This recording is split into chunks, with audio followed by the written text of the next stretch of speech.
Hello and welcome to another GCSE History Exam Technique presentation. We're going to look at 4-mark inference questions from paper 3, the Germany paper.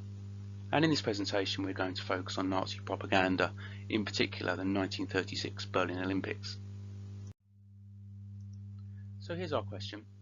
This is a typical question 1 from paper 3, starting with the phrase, give 2 things you can infer from source A about, and then a specific historical inquiry, and for us is the success of the Berlin Olympic Games in 1936.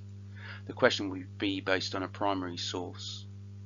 This question type only appears on paper 3, and our aim is to produce 2 inferences, so 2 conclusions based on the information in the source, and we're going to need to support those conclusions with a quote or a short piece of summary from the source, and that's the technique we're going to unpack in this presentation.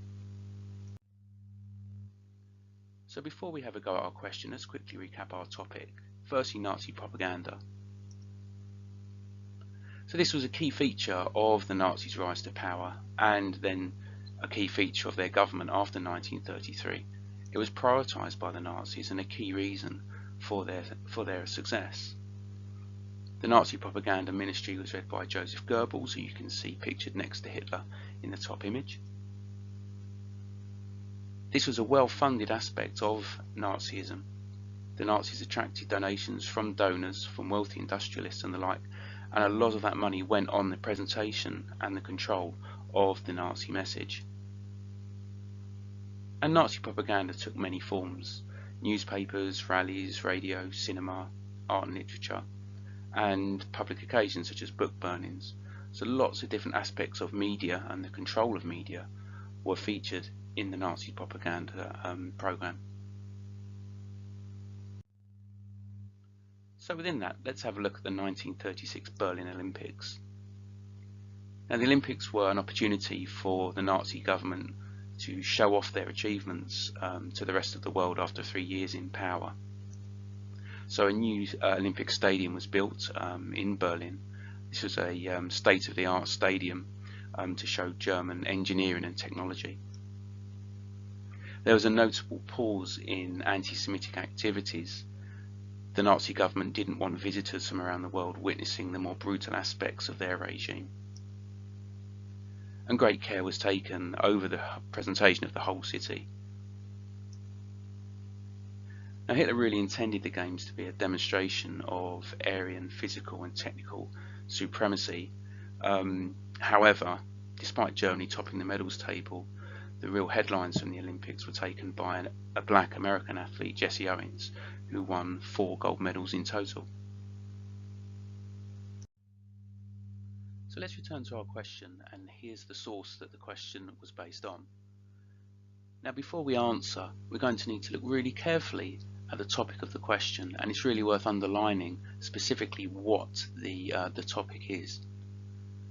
And also what we're going to need to do is to read through the source, and we're going to make ourselves aware that it is from a diary by an American journalist, but our focus for these questions is specifically going to be on the content of the source rather than the provenance, and that just goes for question 1 in paper 3. With our other source evaluation questions, we're much more interested in provenance than we are in these questions, but we're just going to focus on the content that's contained in the box. So as you read through, what I'll be doing is making some inferences, some conclusions. I'll be noting them down at the side of my script, and then I'll be underlining the quotes that I might use. It's probably worth your while now just pausing the presentation for a moment or so and trying to do that for yourself, and then I'll show you what I've come up with.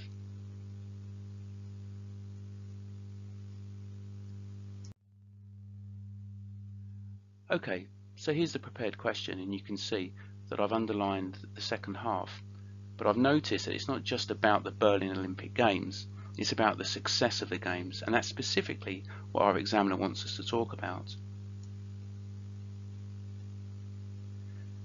And then you can see the inferences that I've drawn having read through the content of the source.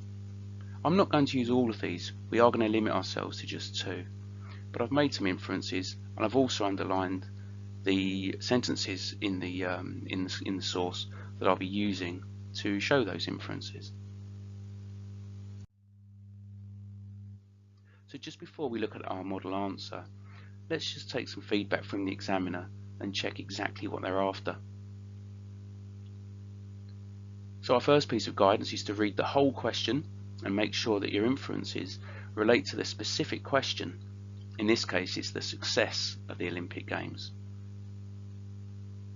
And secondly, think about the space provided. Now you can see an extract from the answer booklet on the right of the screen. We don't get much space, and that's fine.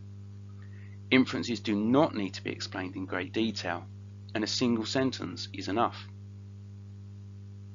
And lastly, the target of this question is to make inferences from the content, not the provenance. So again, we're going to limit ourselves to the material inside the box, rather than being concerned that it's from an American journalist and from a diary and those sorts of concerns that we'd have with other questions. So this is all looking quite straightforward.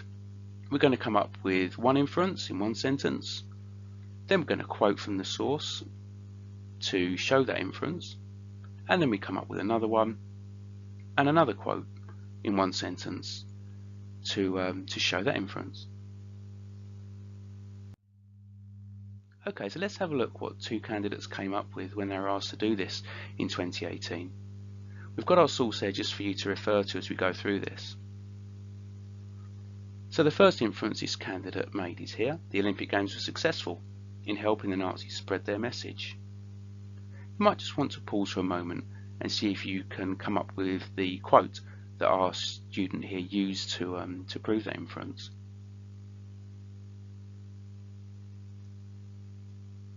Okay, and here's the quote that the candidate went for.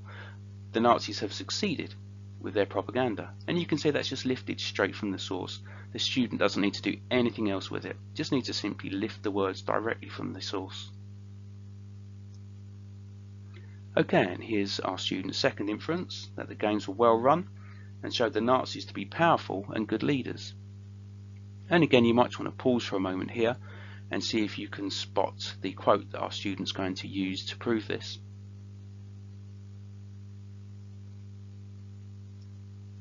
Okay, and here's what the student came up with.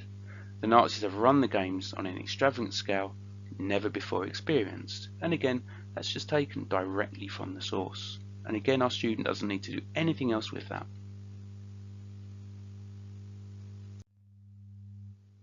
Okay, so let's look at another top level example. And here's an inference that this student made. The games were very new and modernised in Berlin, 1936. As before, you might want to pause just for a moment and see if you can find the quote that might support that. Okay, and here it is, again just lifted straight from the source. And then our second inference. The Nazis gave a good impression of Germany to the rest of the world. Again, just pause for a moment here and see if you can spot the quote.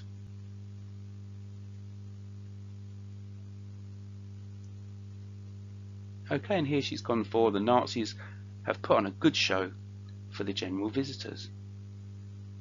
Again, just taken directly from the source. Now these examples have come from our exam board and they've indicated to us that both of those answers were full marks answers. So this is all looking fairly straightforward and a good start to the paper for us, but there's just a couple of traps that we need to avoid. Firstly, don't paraphrase.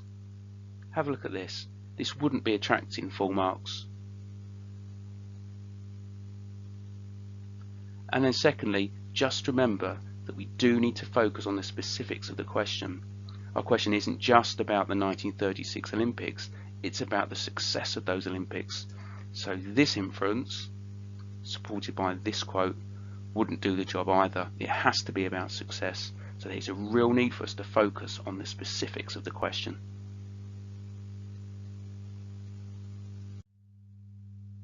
Okay, we're nearly there. If you want to take this any further, this might be a good time for your revision to revise wider aspects of Nazi propaganda, such as newspapers, films, radio, rallies and censorship. And a nice exercise to do might be to compare the role of propaganda organised by Joseph Goebbels to that of terror organised by Heinrich Himmler in the Nazi state. Okay, thanks for watching. You'll find other videos giving you plenty of exam guidance on our CHSG History channel.